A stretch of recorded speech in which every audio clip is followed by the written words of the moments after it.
한국은 빠져라. 미국을 등에 업은 일본이 오만하게 내뱉은 한마디였습니다. 미국은 중동 국가들에게 일본을 선택하라고 압박했고 일본은 승리를 확신했죠.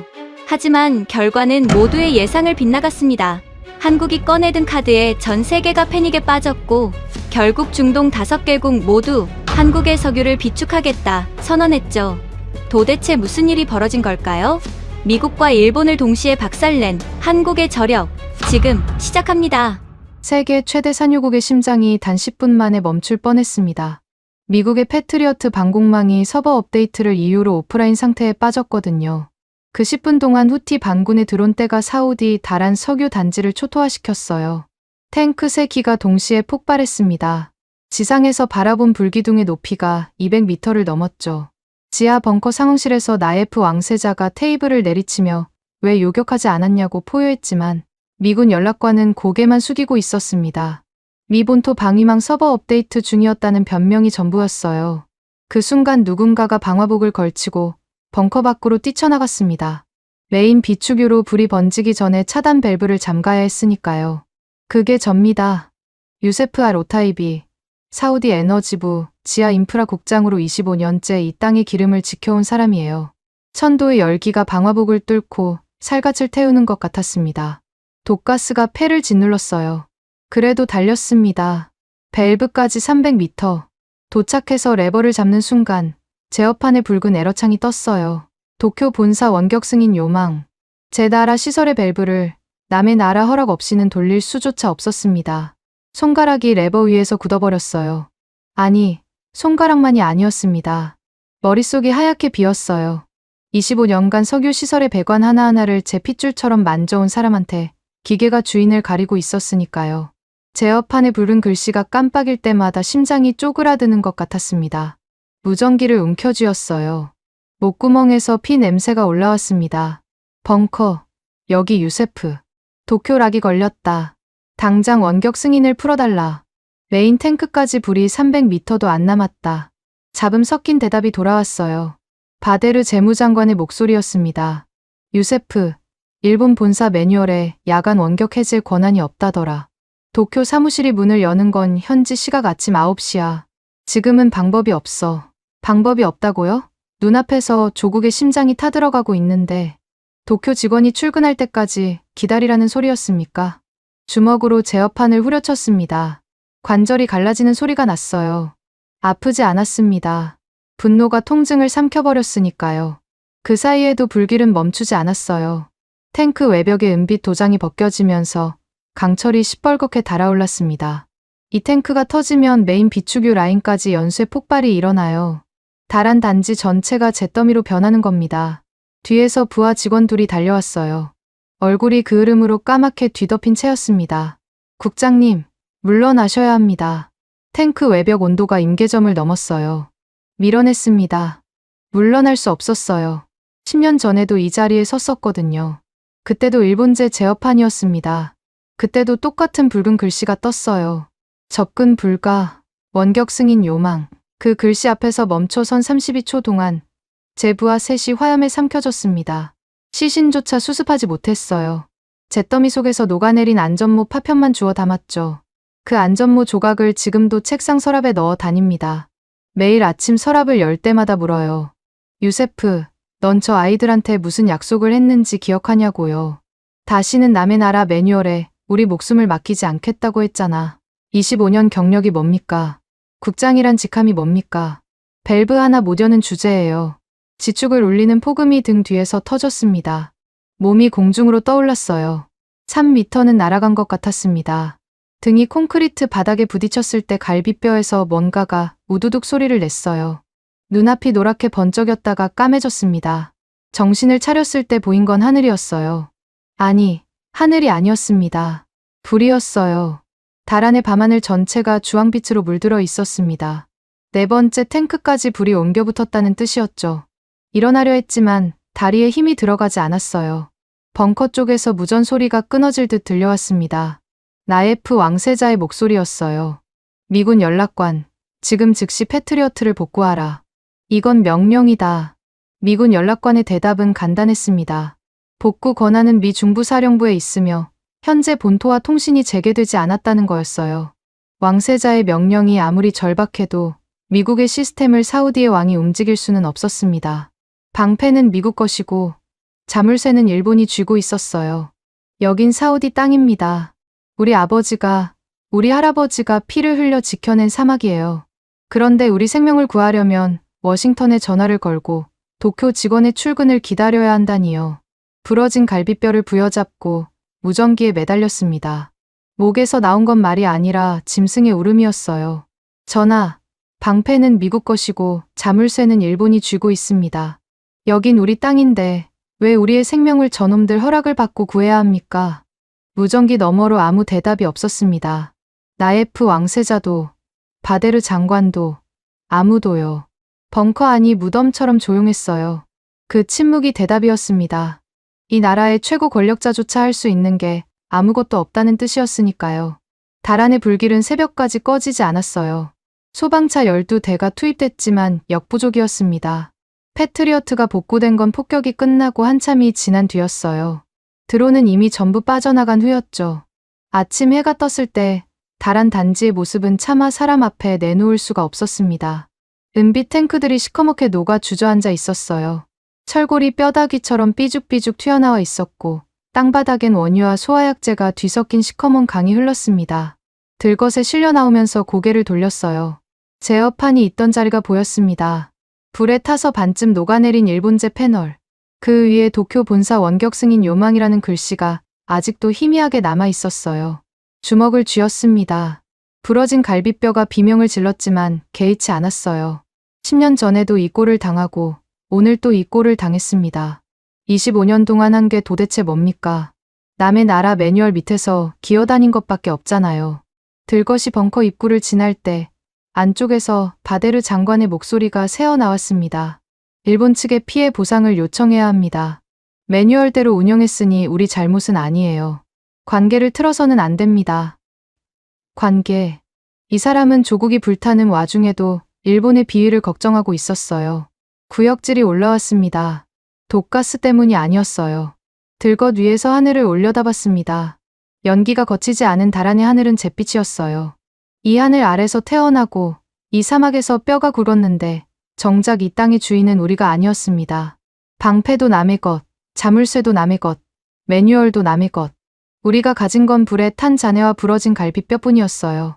그때는 몰랐습니다. 이 처참한 밤이 끝나기도 전에, 불탄 기름 냄새가 채 가시기도 전에 우리의 숨통을 더 세게 조여올 자들이 이미 비행기에 올라타고 있었다는 거려. 화재가 진압되지 않았습니다.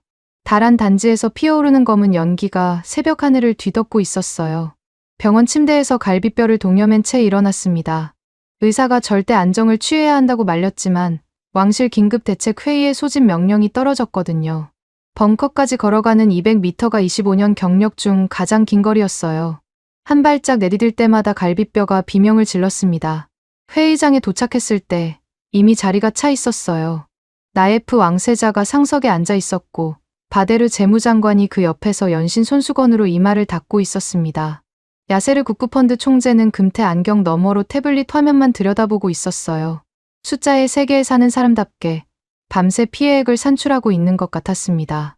그런데 이상한 점이 있었어요. 회의장 한쪽에 낯선 장비가 세팅되어 있었습니다. 일본어가 적힌 프로젝터와 노트북이었어요. 아직 불도 다 안 꺼졌는데 누가 이걸 들여놓은 겁니까? 대답은 금방 나왔습니다.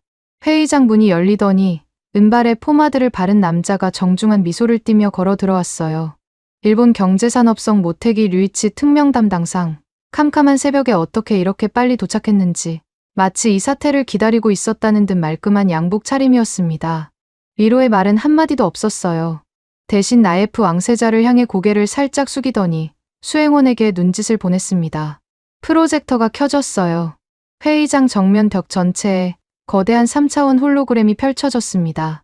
푸른 바다 위에 떠있는 초대형 부유식 석유 저장 기지, 반짝이는 은빛 외벽, 자동화된 하역 시스템, 태풍에도 끄떡없다는 안정화 앵커까지. 영화 세트장 같았어요. 모태기가 입을 열었습니다. 전하, 지상시설의 시대는 끝났습니다. 일본이 개발한 해상 부유식 메가 기지를 제안드립니다. 태풍, 미사일, 드론 공격에도 완벽한 생존성을 보장하는 차세대 솔루션이죠. 목소리가 부드러웠어요. 너무 부드러워서 오히려 소름이 돋았습니다. 방금 남의 나라가 불타는 걸 구경하고 온 사람의 어조가 아니었거든요. 영업사원이 신상품을 소개하는 톤이었습니다. 홀로그램이 회전하며 내부 구조를 보여줬어요. 나예프 왕세자의 눈이 잠깐 흔들렸습니다. 솔직히 말하면 저도 순간적으로 감탄했어요. 기술력만 놓고 보면 대단해 보였으니까요. 그런데 수행원이 건네준 계약서를 펼치는 순간 눈에 박힌 글자 하나가 모든 감탄을 날려버렸습니다. 완공 예정일. 계약 체결일로부터 36개월 후. 36개월. 3년이에요. 밖에서는 아직도 탱크가 타고 있었습니다. 연기 냄새가 회의장 환기구를 통해 스며들어올 정도였어요. 당장 내일이 급한데 3년 뒤라니요. 계약서를 집어들었습니다. 이게 뭡니까? 3년이요. 지금 밖에서 우리 기름이 타고 있는데 3년 뒤에 집을 지어주겠다고요? 서류를 모태기 쪽으로 던졌어요. 종이가 테이블 위를 미끄러져 모태기의 팔꿈치 앞에서 멈췄습니다. 모태기는 눈 하나 감지 않았어요. 오히려 서류를 정갈하게 다시 정리하더니 미소를 유지한 채 말했습니다. 국장님의 심정은 이해합니다만 해상 기지는 지진과 해일을 견뎌야 하는 정밀 구조물입니다. 36개월은 안전을 위한 최소 공기예요. 다만 모태기가 잠시 뜸을 들이더니 두 번째 서류 묶음을 꺼냈어요. 일본 자위대의 이지스 통합 레이더망을 함께 도입하시면 완공 시기를 6개월 앞당겨 드릴 수 있습니다. 방공 체계와 저장 인프라를 동시에 확보하시는 거죠. 금액은 3조엔 규모입니다만 사우디의 안보를 생각하면 합리적인 투자 아니겠습니까? 가슴팍이 뜨거워졌어요. 분노 때문이 아니라 이 인간의 뻔뻔함이 인간의 한계를 넘어서고 있었기 때문입니다. 국가 재난을 기회로 위기를 인질로 삼아 무기를 강매하겠다는 거였어요. 불을 끌어온 게 아니라 불구경하며 장사하러 온 겁니다. 입을 열려는 순간 바데르 장관이 먼저 끼어들었습니다. 훌륭한 제안이군요. 방공망까지 한 번에 해결된다면 오히려 효율적이지 않습니까? 전하, 일본은 오랜 파트너입니다. 신뢰할 수 있어요. 바데르 장관의 손목에서 명품 시계가 번쩍였어요. 저 시계가 어디서 왔는지 모르는 사람은 이 벙커 안에 없었습니다. 수십 년간 일본 방산 기업들과 뒷거래를 해온 사람이 신뢰를 말하고 있었어요. 역겨웠지만 반박할 틈이 없었습니다. 바데르가 말을 이었거든요. 국장, 감정적으로 접근하면 안 됩니다. 현실을 보세요. 3년이 길다고요? 그동안은 미국이 방공을 담당해 주잖습니까? 체계적으로 가야지요. 미국이 방공을 담당한다고요? 바로 어젯밤 그 미국의 방공이 10분간 꺼져서 이 난리가 난 겁니다. 한마디 하려고 입을 열었지만 갈비뼈가 쑤시며 기침이 터져 나왔어요. 피가 섞인 침이 손바닥에 떨어졌습니다. 그때 회의장 뒤쪽 문이 열렸어요. 190cm의 거구가 문틀을 가득 채우며 들어왔습니다. 토머스 갤러거, 미국 국무부 중동정세 특별보좌관. 이 사람까지 새벽에 와 있었다는 건 미국도 이 상황을 처음부터 주시하고 있었다는 뜻이었죠. 갤러거는 인사 같은 건 생략했어요. 곧장 나예프 왕세자 옆으로 다가가더니 거대한 손을 왕세자의 어깨 위에 얹었습니다. 친근한 제스처가 아니었어요. 짓누르는 거였습니다. 전하, 워싱턴은 사우디의 안보를 최우선으로 생각합니다. 하지만 인내심에도 한계가 있다는 걸 이해해 주시길 바랍니다. 나예프 왕세자의 턱이 미세하게 떨렸어요. 갤러거가 어깨에서 손을 떼더니 회의 테이블 위에 양손을 짚고 몸을 앞으로 기울였습니다. 나예프의 얼굴과 30cm도 안 되는 거리였어요. 일본 측 제안에 서명하시는 게 좋겠습니다. 만약 결정이 늦어진다면 내일부터 호르무즈 해협의 미 오함대 호위 구역을 축소할 수밖에 없어요. 사우디 유조선의 안전 항로가 절반으로 줄어든다는 뜻입니다. 전하도 그게 어떤 결과를 가져올지 잘 아시잖습니까? 회의장이 얼어붙었습니다. 호르무즈 해협은 사우디 원유 수출의 생명선이에요. 그 항로의 호위를 줄이겠다는 건 유조선을 이란 해군과 해적에게 내놓겠다는 뜻이었습니다. 경제적 자살 선고나 다름없었어요. 바데르 장관의 얼굴이 백지장이 됐습니다. 야세르 총재의 태블릿을 두드리던 손가락이 멈췄어요. 회의장 안의 모든 사우디 관료가 숨을 멈춘 것 같았습니다. 나예프 왕세자가 천천히 고개를 돌려 저를 봤어요. 그 눈빛에 뭐가 담겨 있었느냐고요? 분노도 아니었고 공포도 아니었습니다. 수치심이었어요. 자기 나라의 왕세자가 조국의 가장 어두운 밤에 남의 나라, 관료한테 어깨를 짓눌리며 서명을 강요당하고 있다는 수치심. 그 눈빛이 제 갈비뼈보다 더 아팠습니다. 나예프가 시선을 거뒀어요. 테이블 위에 일본 측 가계약서를 끌어당겼습니다. 수행원이 만년필을 건넸어요. 왕세자의 손이 떨리고 있었습니다. 만년필 촉이 종이를 향해 천천히 내려갔어요. 저는 뭐라도 소리치고 싶었습니다. 전하, 서명하지 마십시오. 저 종이에 도장을 찍는 순간 우리는 영원히 저들의 노예가 됩니다. 하지만 기침이 목을 틀어막았어요. 부러진 갈비뼈가 폐를 찔렀고 입에서 나온 건 말이 아니라 신음이었습니다. 모태기가 정중하게 미소 지으며 만년필의 방향을 지켜보고 있었어요. 갤러거는 팔짱을 끼고 벽에 기대서 있었습니다. 승리를 확신한 자의 여유였어요. 바데르 장관은 안도의 한숨을 내쉬며 고개를 끄덕이고 있었고요. 만년필 촉이 종이 위 1mm까지 내려갔습니다. 사우디의 자존심이, 이 사막 민족의 수천 년 자부심이 은빛 만년필 촉 하나에 실려 남의 나라 계약서를 향해 추락하고 있었어요.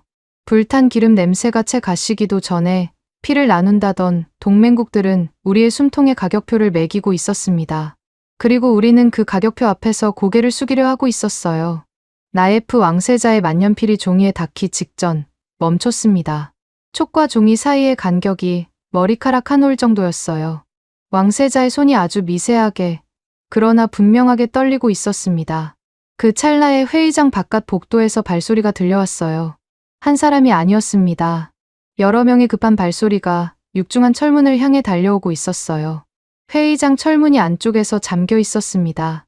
그런데 바깥에서 누군가가 거칠게 두드리기 시작했어요. 쾅, 쾅, 쾅. 벙커 전체가 울릴 정도였습니다. 경호실장이 권총 손잡이에 손을 올리며 긴장했어요. 나예프 왕세자의 만년필이 종이 위에서 멈춘 채였습니다. 문이 열렸어요. 땀범벅이 된 남자가 뛰어들어왔습니다. 양복 상의는 벗어 팔에 걸치고 셔츠가 등에 달라붙어 있었어요.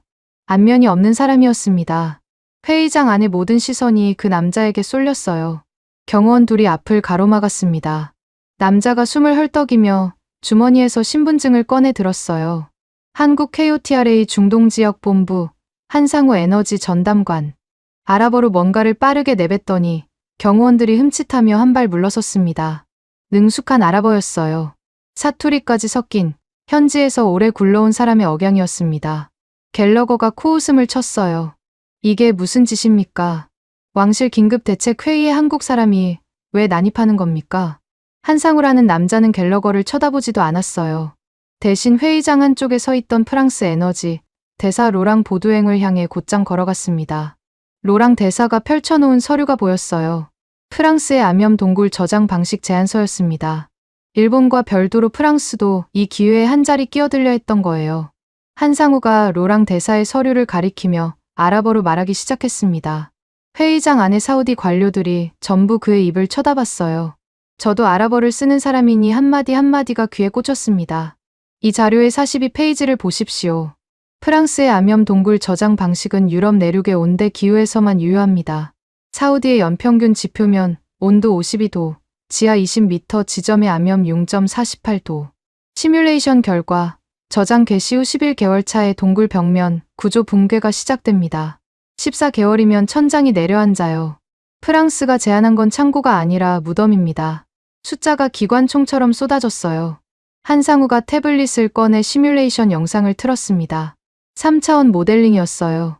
시간이 빨리 감기로 흐르면서 소금바위 벽이 서서히 팽창하고 균열이 퍼지고 결국 천장 전체가 주저앉는 과정이 적나라하게 펼쳐졌습니다. 화면 속 숫자들이 붉은색으로 변하며 경고등이 빛났어요. 로랑 대사의 얼굴이 벌겋게 익었습니다. 입을 열었다 닫기를 3번은 반복했어요. 결국 한마디도 하지 못하고 서류를 챙겨 들었습니다. 의자를 밀며 일어서는 소리가 회의장에 쩡하고 울렸어요. 로랑 대사가 문을 향해 걸어가면서 한상우를 노려봤지만 한상우는 태블릿 화면을 닫으며 시선조차 주지 않았습니다. 프랑스가 퇴장한 자리에 정적이 내려앉았어요.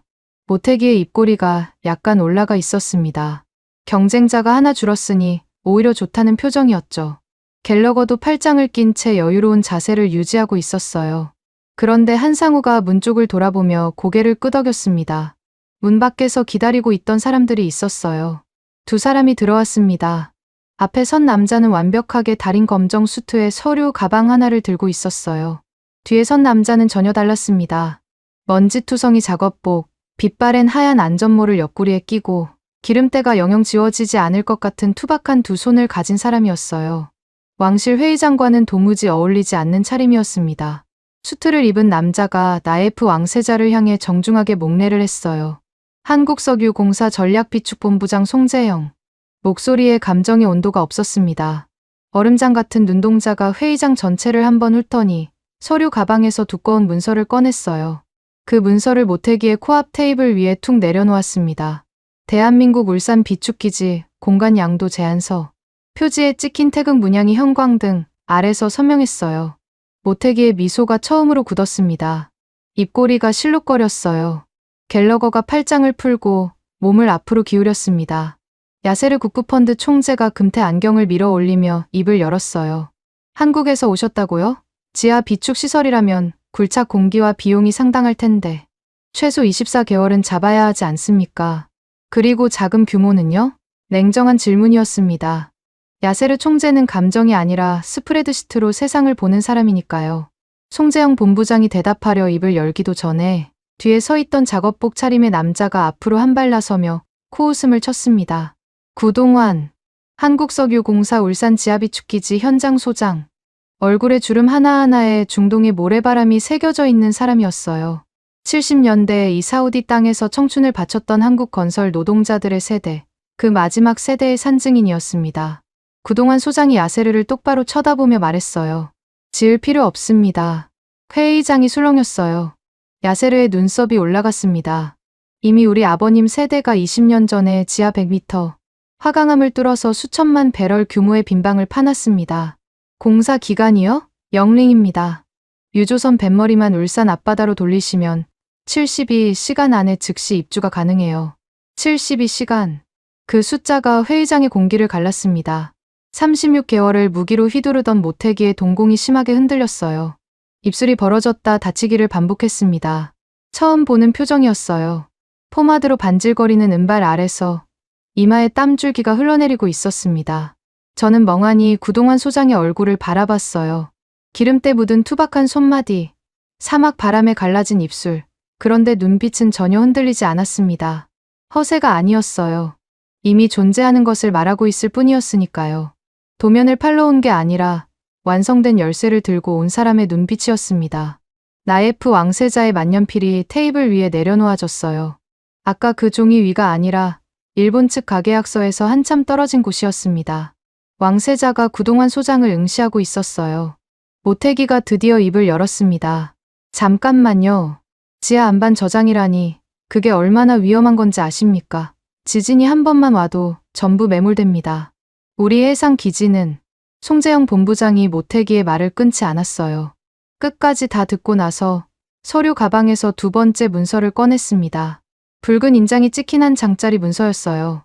나예프 왕세자를 향해 공손하게 내밀었습니다. 전하, 이것은 실패 시 위약금 전액을 대한민국 국고에서 보증한다는 각서입니다. 대한민국 정부가 직접 도장을 찍었습니다. 국가 보증, 국고 전액 배상. 저 사람들은 자기 나라에 금고를 걸고 온 겁니다. 모태기의 홀로그램도, 갤러거의 어깨 위손도, 바델의 아첨도 내놓지 못한 것을 한 장짜리 종이가 내놓고 있었어요. 회의장이 조용했습니다. 모태기의 입이 반쯤 벌어진 채 닫히지 않았어요. 갤러거의 팔짱이 풀려 있었고 두 손이 허벅지 위에서 어색하게 놀고 있었습니다. 송재영이 나예프 왕세자의 눈을 마주보며 말했어요. 감정이 실리지 않은, 그래서 오히려 무게가 실린 목소리였습니다. 전하, 우리는 도면을 팔러 온 게 아닙니다. 이미 완성된, 절대 파괴되지 않는 금고의 열쇠를 드리러 왔습니다. 나예프 왕세자가 시선을 내렸어요.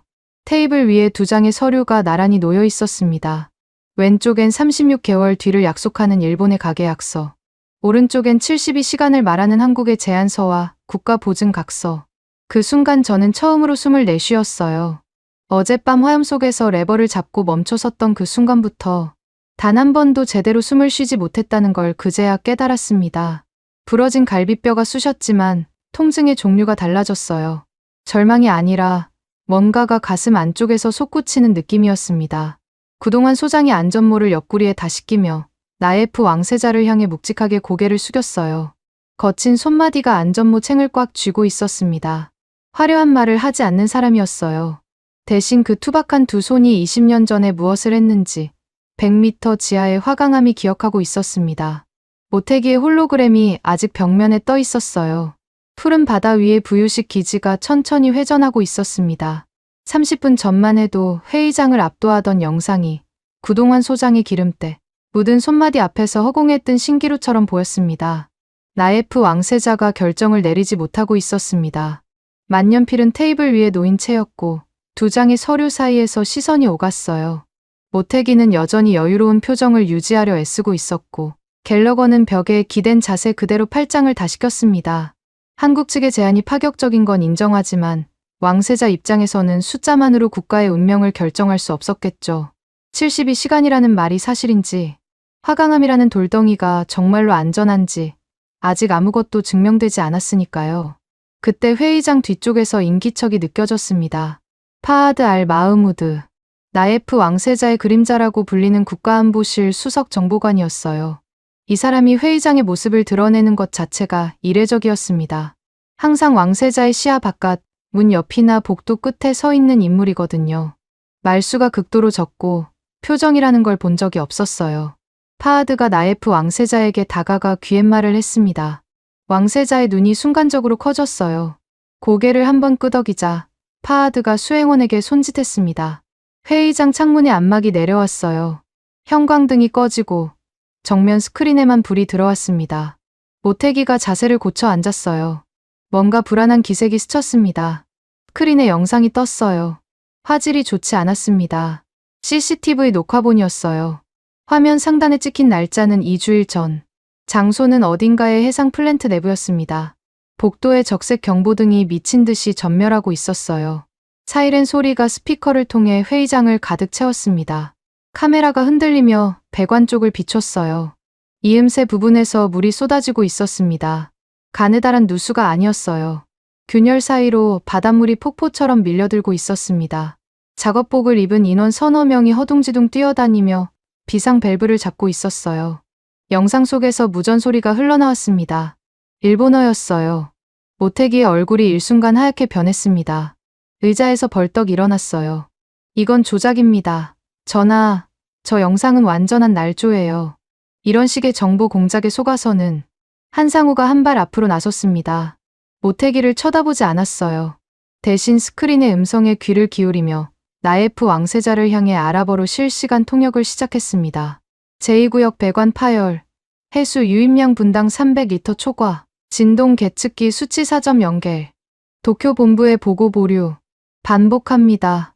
보고 보류, 보고 보류. 그 네 글자가 회의장에 떨어졌을 때 공기의 밀도가 변했어요. 진도 4.0의 미세 지진의 배관이 터졌는데 일본 본부에 보고하지 말라는 지시가 내려진 겁니다. 은폐였어요. 모태기가 36개월이면 완벽한 해상 요새를 지어주겠다고 장담하던 그 기지가 진도 4.0에도 물이 새는 깡통이었다는 뜻이었습니다. 모태기가 테이블을 짚으며 외쳤어요. 저건 시험 단계의 프로토타입 영상입니다. 최종 납품 모델과는 전혀 다릅니다. 전하, 제발 맥락을 보셔야. 파하드가 무표정한 얼굴로 리모컨을 눌렀습니다. 두 번째 영상이 떴어요. 이번엔 내부 감청 로그였습니다. 일본 해양 플랜트 기업 내부 회의 녹취. 화면에 일본어 자막과 아랍어 번역이 동시에 흘러갔어요. 사우디 측에는 진동 계측 데이터를 수정해서 보낼 것. 4.0개를 0.3으로 변환. CG 시뮬레이션도 내진 등급 7.0 기준으로 재렌더링하라. 데이터 조작이었습니다. 모태기가 아까 보여준 그 화려한 3차원 홀로그램 자체가 거짓이었어요. 진도 7.0을 견딘다고 자랑하던 해상 기지가 4.0의 배관이 터지고 그 사실을 감추기 위해 숫자를 깎아서 보고했다는 겁니다. 모태기의 입이 벌어진 채 다치지 않았어요. 포마드가 흘러내려 이마에 기름기가 번졌습니다. 아까까지의 정중한 미소는 흔적도 없었어요. 그 자리에 공포와 분노가 뒤엉킨 일그러진 표정이 남아 있었습니다. 나예프 왕세자가 천천히 모태기를 돌아봤어요. 눈빛이 사막의 정오처럼 뜨겁고 건조했습니다. 한마디도 하지 않았어요. 한마디도 할 필요가 없었습니다. 파하드가 리모컨을 다시 눌렀어요. 스크린의 영상이 바뀌었습니다. 이번엔 화질이 완전히 달랐어요. 고화질 라이브 화상 연결이었습니다. 화면 하단에 실시간이라는 한국어 자막이 떠 있었어요. 카메라가 비추는 곳은 지하였습니다. 거대한 갱도, 천장까지의 높이가 20m는 돼 보였어요. 벽면이 전부 짙은 회색 바위였습니다. 화강암, 표면이 매끄럽게 절삭되어 있었고 군데군데 조명이 박혀 있어서 갱도 전체가 은은한 빛에 감싸여 있었어요. 습기도 먼지도 없었습니다. 서늘하고 고요한 공간이었어요. 화면 속에서 흰 가운을 입은 한국인 연구원이 카메라를 향해 말했습니다. 한상우가 즉시 아랍어로 옮겼어요. 지금부터 대한민국 울산 지하 비축기지에 레진 성능 실전 발파 테스트를 진행하겠습니다. 현재 카메라 위치는 지하 100m 갱도 내부입니다. 지상에서 수백 톤 규모의 TNT 폭발을 실시합니다. 회의장이 술렁였어요. 바데르 장관이 의자 팔걸이를 움켜쥐었습니다. 야세르 총재의 태블릿이 무릎 위에서 미끄러졌어요. 화면이 분할됐습니다. 왼쪽은 지하 갱도 내부, 오른쪽은 지상 전경. 지상 화면에 넓은 평지가 보였고 한가운데 폭약이 세팅되어 있었어요. 노란 경고 테이프가 사방에 둘러쳐져 있었습니다. 연구원이 카운트다운을 시작했어요. 5, 4, 3, 2, 1. 지상 화면이 하얗게 번쩍였습니다. 굉음이 스피커를 찢었어요. 회의장 안에 사람들이 본능적으로 몸을 움츠렸습니다. 화면 속 지상이 뒤흔들렸어요. 흙먼지가 버섯 구름처럼 피어올랐습니다. 그 순간 모든 시선이 왼쪽 화면으로 쏠렸어요. 지하 갱도, 아무 일도 일어나지 않았습니다. 카메라가 미동도 하지 않았어요. 조명이 깜빡이지도 않았습니다. 연구원의 머리카락 한 올 흔들리지 않았어요. 갱도 벽면의 화강암이 수백 톤의 폭발을 아무렇지도 않게 삼켜버린 겁니다. 카메라가 천천히 패닝했어요. 갱도 한쪽 벽면에 놓인 작은 테이블이 보였습니다. 테이블 위에 와인잔이 하나 올려져 있었어요. 잔 안에 물이 담겨 있었습니다. 카메라가 와인잔으로 줌인했어요. 수면이 완벽한 거울이었습니다. 파문 하나 없었어요. 0.001mm의 흔들림도 없었습니다. 지상에서 수백 톤의 TNT가 터졌는데 100m 아래 화강암 안에 물 한 방울이 움직이지 않은 겁니다. 숨이 멎었어요. 제 숨만이 아니었습니다. 회의장 전체가 숨을 멈춘 것 같았어요. 나예프 왕세자가 의자에서 몸을 앞으로 기울이고 있었습니다. 야세르 총재의 금태 안경이 코끝으로 미끄러져 내렸지만 밀어 올릴 생각을 못하고 있었어요. 갤러거의 팔짱이 풀려 있었습니다. 모태기는 고개를 숙이고 테이블만 내려다보고 있었어요. 그동안 소장이 화면 속 연구원에게 무전으로 한마디 했습니다. 한상우가 통역했어요. 진동 수치 보고해주세요. 연구원이 계측기를 카메라 앞에 들어 올렸습니다. 디지털 숫자가 또렷했어요. 0.001겔. 그동안 소장이 나예프 왕세자를 향해 고개를 돌리며 말했습니다. 전하, 하늘이 두 쪽 나도 이 안에 커피 한 방울 넘치지 않습니다. 껄껄 웃지는 않았어요. 대신 투박한 입꼬리가 살짝 올라가 있었습니다. 20년간 저 바위를 깎고 다듬어 온 사람의 자부심이 그 미소 한 줄에 전부 담겨 있었어요. 바데르 장관이 의자에서 벌떡 일어났습니다. 전하, 속지 마십시오. 저런 동굴을 유지하려면 천문학적인 비용이 들어갑니다. 돈 먹는 하마예요. 일본의 해상 기지가 훨씬 경제적이라는 건 누구나 아는 사실입니다. 바데르의 목소리가 떨리고 있었어요.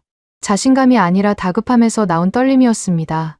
일본과의 거래가 무산되면 가장 곤란해질 사람이 누구인지 이 벙커 안에 모든 사람이 알고 있었으니까요.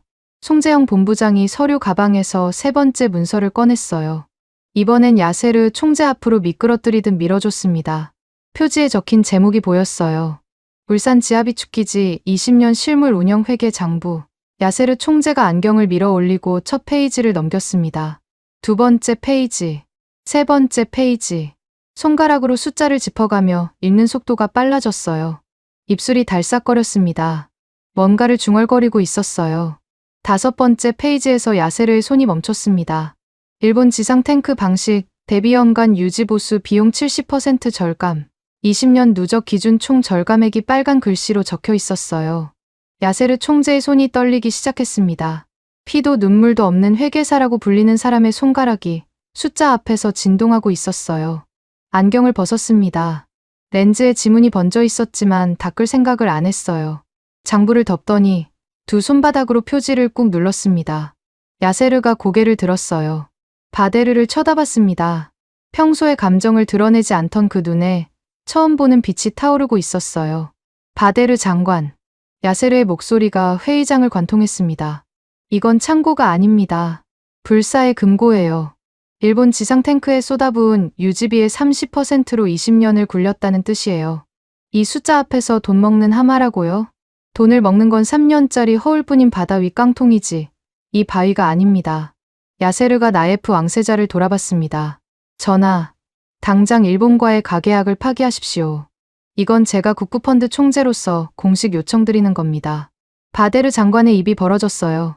야세르가 돌아설 줄은 꿈에도 몰랐을 겁니다. 숫자 앞에서만 냉정하던 사람이 숫자에 의해 뒤집어진 겁니다.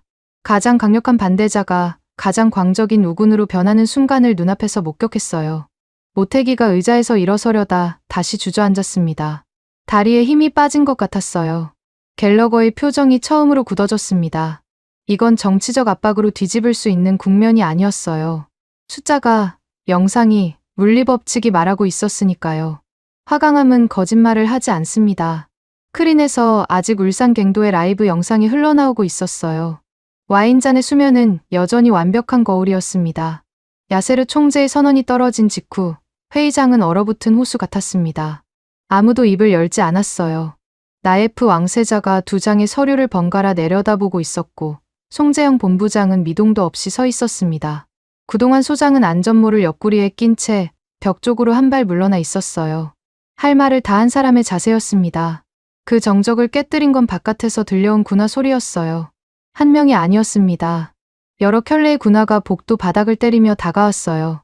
규칙적이고 무거운 발걸음이었습니다. 경호실장이 다시 권총 손잡이에 손을 올렸어요. 문이 거칠게 열렸습니다. 토머스 갤러거, 미국 특사가 들어왔어요.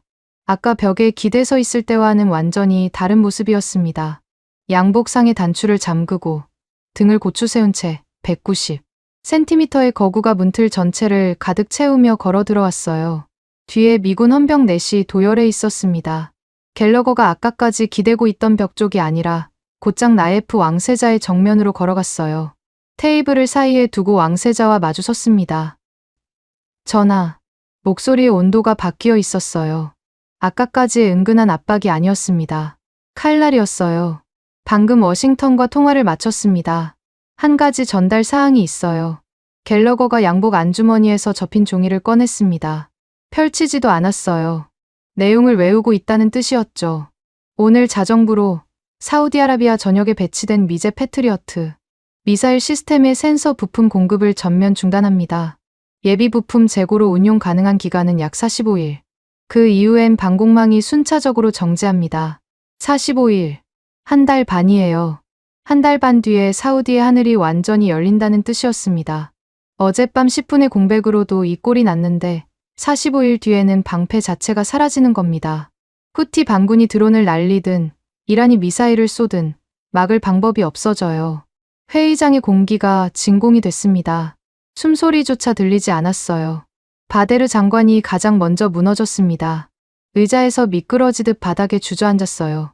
다리에 힘이 빠진 게 아니라 몸 전체가 풀어진 것 같았습니다. 기어가다시피 나예프 왕세자의 발 앞으로 다가가 바짓가랑이를 움켜쥐었어요. 전하, 안 됩니다. 미국 없이는 끝장입니다. 패트리어트가 없으면 우리는 맨몸이에요. 다시 한번 생각해 주십시오. 전하, 전하. 바데르의 목소리가 울음에 젖어 있었어요. 명품 시계가 왕세자의 바지천에 걸려 딸깍거렸습니다. 수십 년간 권력의 정점에서 뒷거래를 주무르던 노회한 관료의 최후가 이것이었어요. 바닥에 무릎을 꿇고 주인의 바짓가랑이에 매달려 울부짖는 모습. 모태기가 의자에 앉은 채로 입꼬리를 올렸습니다. 비열한 미소였어요. 갤러거를 향한 것도 바데르를 향한 것도 아니었습니다. 나예프 왕세자를 향한 미소였어요. 전하, 이제 현실이 보이십니까? 한국의 돌굴에 기름을 넣겠다는 몽상은 거기까지 하시죠. 방공망 없는 산유국이 세계 지도에서 얼마나 버틸 수 있을지 전하께서 가장 잘 아시지 않습니까? 모태기의 일본어 억양이 섞인 영어가 회의장에 울렸어요. 정중한 거칠애조차 벗어던진 본색이었습니다. 중동을 미개한 돈줄로 보는 교활함이 날 것 그대로 드러나 있었어요. 나예프 왕세자의 턱이 떨리고 있었습니다. 바데르가 바짓가랑이를 잡아당기고 모태기가 조롱하고 갤러거가 정면에서 칼을 겨누고 있었어요. 사면 초가였습니다. 저는 부러진 갈비뼈를 부여잡고 서 있었어요. 어젯밤의 화염도 10년 전의 잿더미도 전부 이 순간을 향해 쌓여온 것 같았습니다. 방화복을 입고 천도의 불길을 뚫었을 때도 이렇게 심장이 뛰지는 않았어요. 가슴 안쪽에서 뭔가가 끓어올랐습니다. 분노가 아니었어요. 분노는 진작에 지나갔습니다. 이건 그보다 깊은 것이었어요. 10년 전 일본제 제어판 앞에서 멈춰 섰을 때 잃어버린 부하들의 얼굴이 떠올랐어요. 어젯밤 똑같은 제어판 앞에서 또 멈춰야 했던 제 자신이 보였습니다. 25년간 남의 나라 매뉴얼 밑에서 기어다니며 삼켜야 했던 모든 수치심이 목구멍까지 차올랐어요. 주먹을 내리쳤습니다. 테이블 위를요. 갈비뼈가 비명을 질렀지만 개의치 않았어요. 테이블이 두 동강 나지는 않았지만 위에 놓인 서류와 컵이 사방으로 튀었습니다. 회의장 전체가 멈췄어요. 바데르의 울음도, 모태기의 미소도, 갤러거의 칼날 같은 눈빛도 전부 멈췄습니다. 언제까지? 목소리가 갈라졌어요. 성대가 찢어지는 것 같았습니다. 언제까지 저놈들 매뉴얼에 우리 자식들을 태워 죽일 겁니까? 회의장이 쩡하고 울렸어요. 나예프 왕세자가 고개를 돌려 저를 봤습니다. 10년 전에 저 일본 기계가 승인을 막아서 제 부하 셋이 불에 타 죽었습니다. 시신도 못 건졌어요. 안전모 파편을 주워서 관에 넣어줬습니다. 어젯밤에 또 똑같은 일을 당했어요. 미국 서버가 꺼져서 방패가 사라졌고 일본 락이 걸려서 밸브를 못 열었습니다. 갈비뼈가 쑤셨어요. 피가 섞인 침이 입안에 고였습니다. 삼켰어요. 전하, 저 사람들한테 무릎을 꿇으면 뭐가 달라집니까? 3년 뒤에 일본이 지어주는 바다 위 깡통에 기름을 넣으면 그때는 우리 허락으로 밸브를 열 수 있습니까? 패트리어트 부품을 받으면 그 다음에는 미국이 서버를 안 끄겠습니까? 바데르 장관이 바닥에서 올려다봤어요. 갤러거의 표정이 미세하게 일그러졌습니다. 달라지는 건 아무것도 없습니다. 저놈들한테는 우리가 언제까지나 매뉴얼 밑에 깔려 사는 게 가장 편하거든요. 방패도 자물쇠도 영원히 저놈들 손에 쥐어져 있어야 장사가 되니까요. 나예프 왕세자 앞으로 걸어갔습니다. 경호원이 앞을 막으려 했지만 왕세자가 손을 들어 제지했어요. 왕세자의 눈이 제 눈과 마주쳤습니다. 전하, 제 목숨을 걸겠습니다. 제 연금도, 제 지위도 전부 겁니다. 당장 저 빌어먹을 종이를 찢어주십시오. 우리 손으로 밸브를 열 수 있는 곳에 우리 기름을 넣읍시다. 목이 쉬었어요. 마지막 한마디는 거의 속삭임이었습니다. 전하, 이번엔 제발 우리 아이들을 태우지 맙시다. 회의장이 조용했어요. 갤러거가 뭔가를 말하려고 입을 열었지만 나예프 왕세자가 먼저 움직였습니다. 천천히 자리에서 일어났어요. 바데르 장관의 손이 바짓가랑이에서 미끄러져 떨어졌습니다. 왕세자가 테이블 위에 일본 측 가계약서를 집어들었어요. 모태기의 얼굴이 경직됐습니다. 나예프가 서류를 양손으로 잡았어요. 한 박자, 두 박자, 찢었습니다. 가계약서가 반으로 갈라지는 소리가 회의장을 가득 채웠어요. 종이가 찢어지는 소리가 이렇게 클 수 있다는 걸 처음 알았습니다. 왕세자가 찢어진 종이 조각을 갤러거와 모태기의 얼굴 앞 테이블 위에 거칠게 던졌어요. 흰 파편이 흩날렸습니다. 모태기가 의자에서 벌떡 일어났어요. 얼굴이 시뻘개져 있었습니다. 전하, 이건 외교적 모욕입니다. 일본 정부는 이 행위를. 나예프가 모태기를 쳐다보지 않았어요. 고개를 돌려 송재영 본부장을 향했습니다. 송재영은 서 있던 자리에서 한 발도 움직이지 않았어요. 얼음장 같은 눈동자가 왕세자를 마주보고 있었습니다. 나예프 왕세자가 오른손을 내밀었어요. 송 본부장, 사우디의 심장을 지금 즉시 한국의 바위로 옮기시오. 송재영의 표정이 변하지 않았습니다. 눈썹 하나 까딱하지 않았어요. 대신 왕세자의 손을 잡았습니다. 악수가 아니었어요. 두 국가의 운명이 맞물리는 소리였습니다. 갤러거가 테이블을 짚으며 앞으로 기울었어요. 전하, 이 결정이 어떤 결과를 가져올지 정확히 이해하고 계신 겁니까? 나예프가 처음으로 갤러거의 눈을 정면으로 마주봤습니다. 이해하고 있습니다. 미스터 갤러거. 방금 저는 사우디의 석유를 대한민국의 바위 속에 넣기로 결정했어요. 패트리어트 부품을 끊으시든 함대를 빼시든 그건 워싱턴의 자유입니다. 하지만 우리의 기름을 어디에 보관할지는 이 사막의 주인이 정합니다. 갤러거의 거대한 체구가 한순간 작아 보였어요. 입술이 실룩거렸지만 말이 나오지 않았습니다. 헌병들이 문 앞에서 어색하게 서 있었어요. 무력 시위를 하러 대동한 병사들이 갑자기 쓸모를 잃어버린 소품이 되어 있었습니다. 송재영 본부장이 악수를 풀며 서류 가방을 열었어요. 시행 계약서와 인수 일정표를 꺼내 테이블 위에 가지런히 펼쳤습니다. 준비가 다 되어 있었던 겁니다. 처음부터요. 그동안 소장이 옆구리에 끼고 있던 안전모를 머리에 썼어요. 저를 한번 쳐다보더니 묵직하게 고개를 끄덕였습니다. 말은 없었어요. 그 고개짓이 전부였습니다. 이제 시작이라는 뜻이었어요. 저는 부러진 갈비뼈를 부여잡고 숨을 들이마셨습니다. 깊이, 천천히, 25년 만에 처음으로 등골에 서늘한 것이 아니라 뜨거운 것이 흘러내렸어요. 계약서의 마지막 도장이 찍힌 건 새벽 4시였습니다. 잉크가 마르기도 전에 송재영 본부장이 휴대전화를 꺼냈어요. 한 통의 전화를 걸었습니다. 30초도 안 되는 통화였어요. 수화기 너머로 들린 대답은 단 한마디. 준비 완료였습니다. 저는 그 두 글자가 무슨 뜻인지 1시간 뒤에 알게 됐어요. 사우디 해상통제소에서 긴급 지령이 발령됐습니다. 수신 대상은 이미 일본 가와사키항을 향해 태평양을 횡단 중이던 사우디 국영 초대형 유조선 열척이었어요. VLCC급, 한 척당 30만 톤, 열척이면 300만 톤입니다. 사우디 원유 수출의 심장 혈관이나 다름없는 선단이었죠. 목적지 변경, 가와사키 말소, 신규 목적지, 대한민국 울산. 무전이 송출되고 4분이 지났을 때 선단 사령관에게서 확인 응답이 왔습니다. 열척 전부 기수 변경 완료. 태평양 한가운데서 거대한 유조선 열척이 동시에 뱃머리를 꺾은 겁니다. 바다 위에 300만 톤짜리 호가 그려졌어요. 저는 사우디 해상통제소의 모니터를 지켜보고 있었습니다. 10개의 파란 점이 일제히 방향을 틀었어요. 가슴이 쿵 내려앉았습니다. 감동이 아니었어요. 공포였습니다. 이 선단이 울산에 도착하기 전에 방해가 들어올 게 뻔했으니까요. 예상은 정확했습니다. 기수 변경 후 42분 만에 무전 감청 보고가 올라왔어요.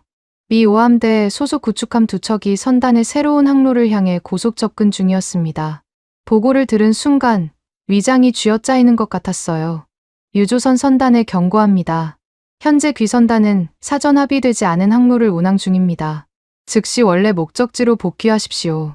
복귀하지 않을 경우 호위 구역 이탈로 간주하여 안전을 보장할 수 없습니다. 영어 경고 방송이 주파수를 타고 흘러나왔어요. 안전을 보장할 수 없다. 외교적 언어로 포장된 협박이었습니다.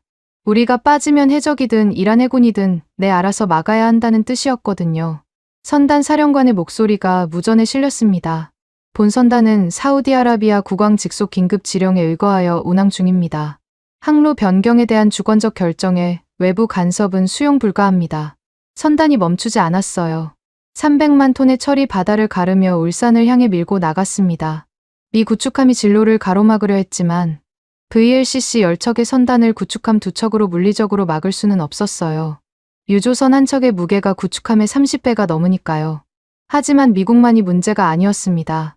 선단이 일본 인근 해역에 접근하자 일본 해상보안청 순시선 4척이 항로를 가로지르며 나타났어요. 원래 자기네 항구로 올 기름이 방향을 틀었으니 체면이 구겨진 정도가 아니라 산업 기반이 흔들리는 사태였겠죠? 순시선들이 선단의 좌연과 우연에 달라붙어 경적을 울려댔어요. 모니터 앞에서 주먹을 쥐고 있었습니다. 갈비뼈가 쑤셨지만 그런 건 이미 잊은 지 오래였어요. 300만 톤의 기름이 바다 한가운데서 포위당하고 있었습니다. 그때 레이더에 새로운 점이 찍혔어요. 남서쪽에서 빠른 속도로 접근하는 함정이었습니다. 한 척이 아니었어요. 3척, 식별 신호가 잡혔습니다. 대한민국 해군, 이지스 구축함 세종대왕함을 선두로 호위함 2척이 쐐기 대형을 이루며 선단을 향해 질주하고 있었어요. 모니터 화면에서 태극기 식별 코드가 떴을 때 해상통제소에 있던 사우디 장교들 사이에서 탄성이 터져 나왔습니다. 저도 모르게 의자 팔걸이를 움켜쥐었어요. 한국 해군 이지스함이 선단의 전면에 자리를 잡았습니다. 호위함 2척이 좌우로 펼쳐지며 완벽한 호위 진영을 구축했어요. 일본 순시선들이 경적을 멈췄습니다. 이지스함의 레이더가 켜진 순간 순시선 따위가 끼어들 자리가 사라진 거예요. 순시선들이 하나둘 속도를 줄이며 빠져나갔습니다. 미 구축함도 거리를 벌렸어요. 공식적으로 한국은 미국의 동맹국입니다. 동맹국의 해군 함정이 합법적 호위 임무를 수행하고 있는데 그걸 물리적으로 막으면 국제법상 전쟁 행위가 되니까요. 갤러거의 협박이 바다 위에서는 통하지 않았습니다. 12시간이 걸렸어요. 태평양의 파도를 가르며 300만 톤의 선단이 울산 앞바다의 모습을 드러냈습니다. 백고동 소리가 울렸어요. 한 척이 아니라 10척의 백고동이 동시에 울리니 바다 전체가 진동하는 것 같았습니다. 해상 터미널의 관제탑에서 접안 허가가 떨어졌고 선단이 한 척씩 차례로 부두에 붙었어요. 직경 1m짜리 강철 송유관이 유조선과 지하 기지를 연결했습니다. 구동환 소장의 무전 목소리가 들렸어요.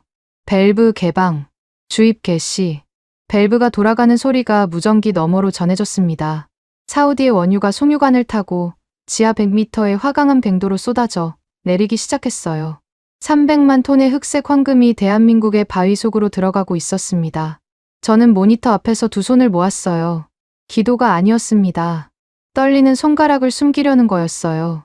그런데 주입이 시작된 지 20분도 안 돼서 울산 지하 통제실에서 긴급 보고가 올라왔습니다. 통제실 네트워크의 외부 침입 감지, 악성 코드 유입 경로 분석 중, 사이버 공격이었어요. 원유 주입이 시작되자마자 들어온 겁니다. 출발지 IP를 역추적하니 미국 국방부 산하 사이버 사령부 계열 서버였어요. 우연이 아니었습니다. 타이밍이 너무 정확했거든요. 계약 체결부터 선단 이동까지 전부 감시하고 있다가 가장 취약한 순간에 칼을 꽂은 겁니다. 악성 코드의 목표는 명확했어요. 원유 통제 시스템의 관리자 권한 탈취, 성공하면 밸브 개폐, 유량 조절, 재고 모니터링까지 전부 미국 손에 넘어갑니다. 패트리어트의 서버를 꺼서 하늘의 방패를 빼앗더니 이번에는 땅속의 자물쇠까지 가져가려는 거였어요. 통제실에서 기술진의 다급한 목소리가 무전으로 흘러나왔습니다. 침입 속도가 비정상적으로 빠릅니다. 방화벽 2층까지 뚫렸어요. 3층 방어선까지 3분 이내 도달 예상. 송재영 본부장의 얼굴에 처음으로 긴장이 스쳤어요. 아주 잠깐이었습니다. 구동환 소장을 돌아봤어요. 구동환 소장은 콧방귀를 뀌었습니다. 진짜로요. 국가안보급 사이버 공격이 들어오고 있는데 이 사람은 콧방귀를 뀐 겁니다. 구동환 소장이 통제실 벽면의 패널을 열었어요. 그 안에 외부 네트워크와 연결된 랜선 다발이 있었습니다. 소장이 투박한 두 손으로 랜선을 움켜쥐더니 한 번에 확 잡아 뽑았어요. 케이블이 끊어지는 소리가 뚝 하고 났습니다. 모니터의 침입 경고가 일제히 사라졌어요. 1초였습니다. 세계 최강 미국 사이버 사령부의 공격이 랜선 한 줌을 뽑는 것으로 끝나버렸어요. 그동안 소장이 뽑은 랜선을 바닥에 툭 던지며 말했습니다. 미국 애들이 아무리 똑똑해도 선이 없으면 들어올 구멍도 없어요. 한국의 망분리 오프라인 보안 체계가 가동됐습니다. 원유 통제 시스템이 외부 인터넷과 완전히 분리된 독립 네트워크로 전환된 거예요. 물리적으로 끊겨 있으니 아무리 고도화된 악성 코드도 도달할 방법이 없었습니다. 통제실 메인 모니터에 새로운 메시지가 떴어요. 시스템 동기화 100% 완료. 통제권 이관 대상. 사우디아라비아 대한민국 연합사령부. 저는 그 문장을 3번 읽었습니다. 통제권. 사우디와 한국. 연합. 미국이 빠져 있었어요. 일본도 빠져 있었습니다. 처음이었어요. 이 나라의 석유가 담긴 시스템의 통제권에 강대국의 이름이 없는 것은요. 그동안 소장이 저를 돌아봤어요. 국장님, 마지막 인증은 국장님이 하셔야 합니다. 사우디 측 최종 승인 권한자니까요. 키보드 앞에 섰습니다. 손이 떨렸어요. 10년 전 일본제 제어판 앞에서 레버를 잡고 멈춰 섰던 그 손이었습니다. 접근 불가, 원격 승인 요망. 그 붉은 글씨 앞에서 부하셋을 잃은 손이었어요. 어젯밤 천도의 화염 속에서 똑같은 제어판에 주먹을 내리친 손이었습니다. 이 손이 지금 엔터키 위에 올라가 있었어요. 눌렀습니다. 화면에 초록색 글씨가 떴어요. 승인 완료. 통제권 이관 완료. 눈물이 나왔습니다. 참으려 했는데 안 됐어요. 투박한 두 손으로 얼굴을 감싸 쥐었습니다. 손바닥 사이로 눈물이 흘러내렸어요. 주변 사람들이 제가 우는 것을 봤겠지만 상관없었습니다. 25년이었어요. 25년 동안 남의 나라 허락을 기다렸습니다. 남의 나라 매뉴얼에 목숨을 맡겼어요. 남의 나라 전화 한 통에 우리 아이들의 생사가 갈렸습니다. 그게 끝난 거예요. 방패도, 자물쇠도, 매뉴얼도 이제 우리 손에 있었습니다. 구동환 소장이 제 어깨에 투박한 손을 얹었어요. 아무 말도 하지 않았습니다. 기름때가 묻은 손의 무게가 어떤 위로의 말보다 무거웠어요. 나예프 왕세자의 사진이 전 세계에 퍼진 건 울산 지하 기지 시찰이 끝나고 채 2시간도 안 돼서였습니다. 화강암 갱도 입구에 선 왕세자가 안전모를 쓰고 환하게 웃고 있었어요. 옆에는 구동환 소장이 빛바랜 안전모를 쓴 채 나란히 서 있었습니다. 뒤로 보이는 건 매끈하게 절삭된 화강암 벽면과 그 위에 새겨진 한글과 아랍어 명판이었어요. 한사우디 전략 비축 협력 기지. 2줄의 문자가 나란히 박혀 있었습니다. 로이터, AFP, 블룸버그가 동시에 속보를 쏟아냈어요. 사우디 왕세자가 일본 해양 기지 가계약을 파기하고 한국 울산 지하 비축기지로 전격 환승했다는 내용이었습니다. 기사 제목마다 72시간이라는 숫자가 박혀 있었어요. 3년을 약속한 일본을 버리고 72시간을 증명한 한국을 선택했다는 거였죠. 기사가 뜨자마자 중동에 전화선이 불이 났습니다. 사우디가 미국과 일본의 압박을 뚫고 환승에 성공했다는 사실 자체가 같은 처지에 놓여있던 주변국들에게는 전에 없던 신호였거든요. 우리도 할 수 있다는 신호요. 그 신호가 가장 먼저 도달한 곳이 어디였는지 저는 다음날 새벽에 알게 됐어요. 자정이 넘은 시각이었습니다. 울산 시내의 호텔 로비에서 커피를 마시고 있었어요. 갈비뼈가 쑤셔서 잠을 이룰 수 없었거든요. 진통제를 먹었지만 효과가 없었습니다. 아니, 솔직히 말하면 통증 때문이 아니라 흥분 때문에 잠이 오지 않았어요. 엔터키를 누른 순간의 감각이 손끝에 아직 남아 있었으니까요. 로비 회전문이 돌아갔습니다. 캔두라를 입은 남자가 허둥지둥 뛰어 들어왔어요. 낯이 익었습니다. 하마드 알 아티아. 쿠웨이트와 카타르 연합 특사였어요. 중동 외교가에서 눈치의 달인이라 불리는 노련한 인물이죠. 사우디 왕실 회의에 배석할 자격이 있으면서도 일주일 내내 한마디도 안 하고 구석에서 지켜보기만 하던 사람이었습니다. 하마드가 로비를 휘둘러보더니 저를 발견했어요. 숨을 헐떡이며 다가왔습니다.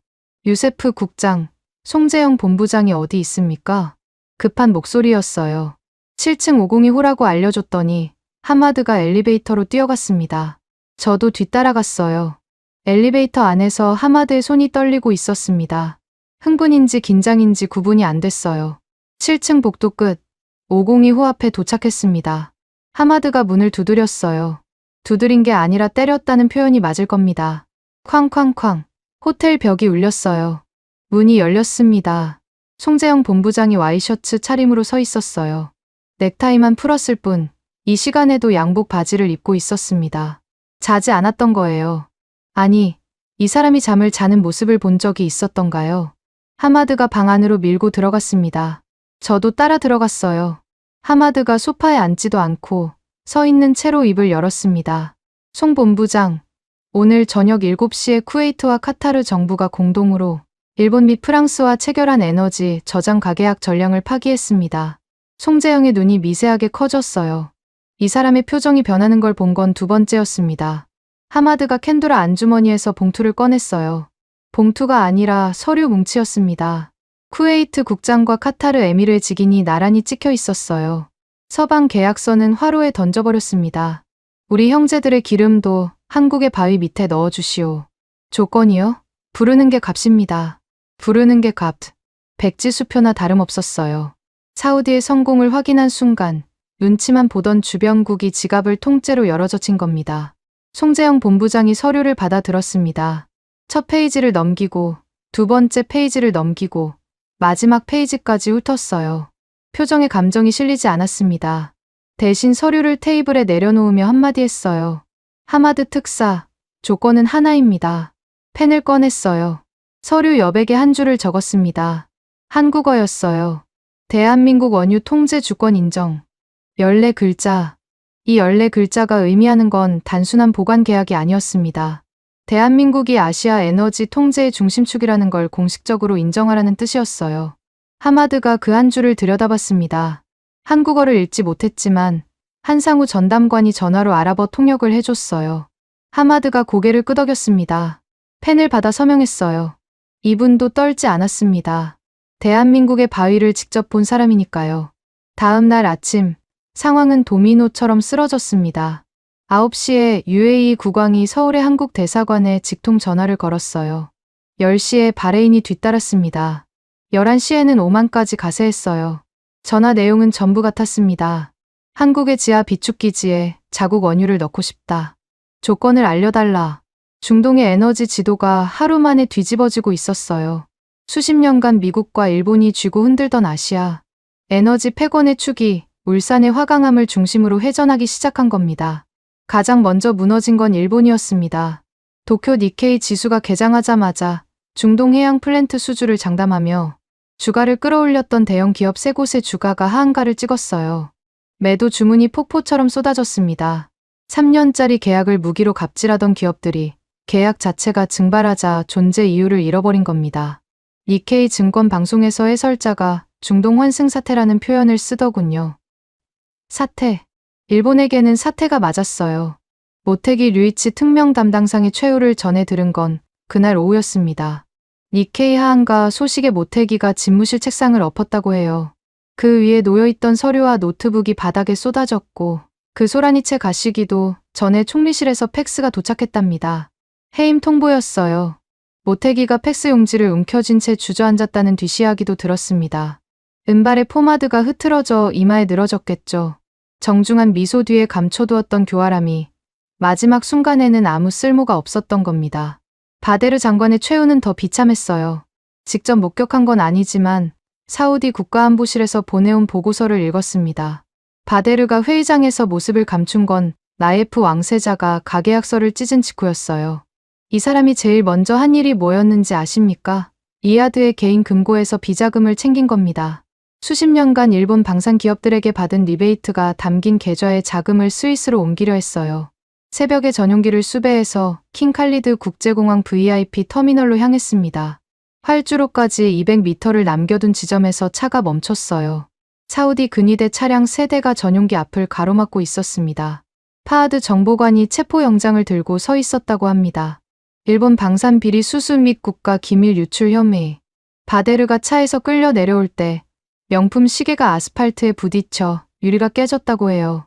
수십 년간 뒷거래의 상징이었던 시계가 공항 바닥에서 산산조각이 난 겁니다. 그리고 그날 저녁 모든 것을 확인시켜 주는 사건이 벌어졌습니다. 중동 본토에 다시 들어온 공격 경보가 울렸어요. 후티 반군의 소행으로 추정되는 무인기 편대가 사우디 동부 해안을 향해 접근 중이라는 보고였습니다. 일주일 전이었다면 전 세계 원유 시장이 뒤집어졌을 겁니다.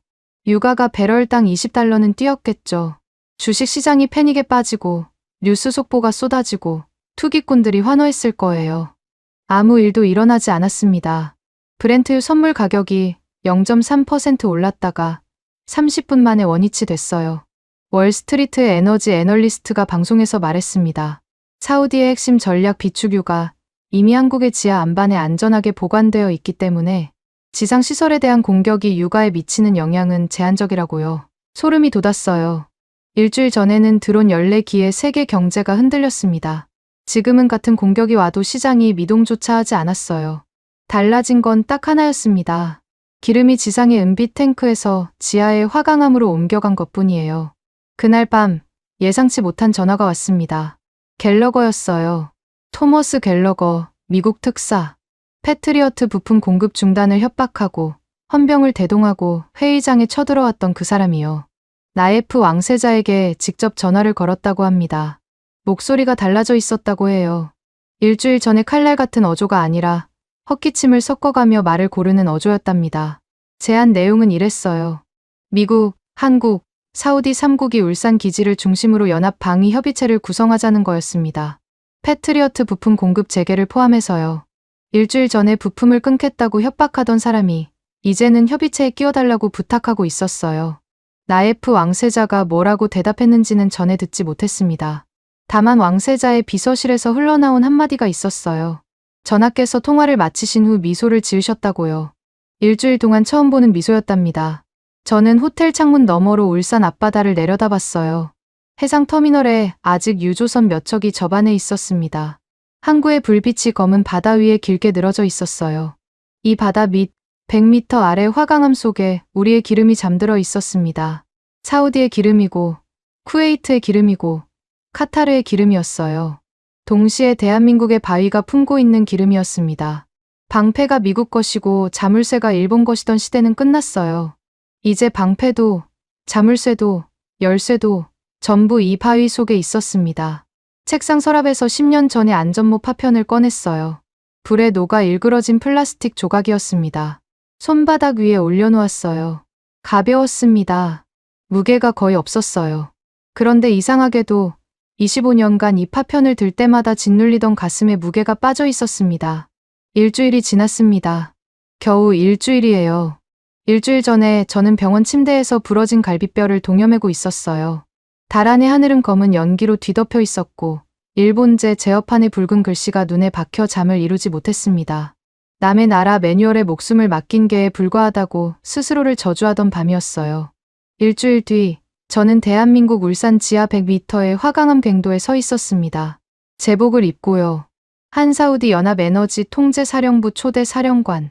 가슴에 달린 명패에는 아랍어와 한국어가 나란히 새겨져 있었어요. 유세프 알 오타이비. 그 밑에 사령관이라는 직함이 2개의 언어로 박혀 있었습니다. 출범식이었어요. 갱도 입구에 임시 연단이 세워졌고 전 세계 주요 통신사의 카메라가 일렬로 늘어서 있었습니다. 나예프 왕세자가 상석에 앉아 있었어요. 옆에는 송재영 본부장이 여전히 감정의 온도가 없는 표정으로 서 있었고 구동환 소장은 연단 뒤쪽에서 안전모를 만지작거리고 있었습니다. 카메라 플래시가 터질 때마다 화강암 벽면이 번쩍였어요. 이 벽이 20년 전에 깎여 나간 바위라는 걸 아는 사람이 이 자리에 몇이나 될까요? 한국의 아버지 세대가 70년대 중동의 사막에서 청춘을 불태우고 돌아와 자기 나라 땅 밑을 파고 또 팠던 그 결과물이에요. 구동환 소장의 투박한 2 손이 만지작거리는 안전모가 그 세대의 마지막 증거였습니다. 출범 선언문을 읽었어요. 목소리가 갱도 벽을 타고 울렸습니다. 화강암이 소리를 흡수하지 않고 되돌려 보내더군요. 제 목소리가 2개처럼 들렸어요. 아랍어로 1번, 메아리로 1번. 선언문의 마지막 문장을 읽는 순간 갱도 저 끝에서 웅웅거리는 소리가 들려왔습니다. 송유관을 타고 원유가 흐르는 소리였어요. 수천만 배럴의 사우디 원유가 이 바위 속에서 숨쉬고 있었습니다. 사우디의 심장이 대한민국의 가슴 안에 들어와 있는 거예요. 야세르 국부펀드 총재가 서명석으로 걸어 나왔습니다.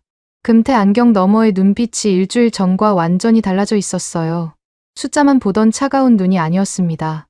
확신에 찬 눈이었어요. 야세르가 펜을 들었습니다. 추가 투자 협정서였어요. 일본에 끌려갔다면 3년 뒤에나 가질 수 있었을 안보를 한국 덕분에 72시간 만에 손에 넣었다는 내용이 전문에 명시되어 있었습니다.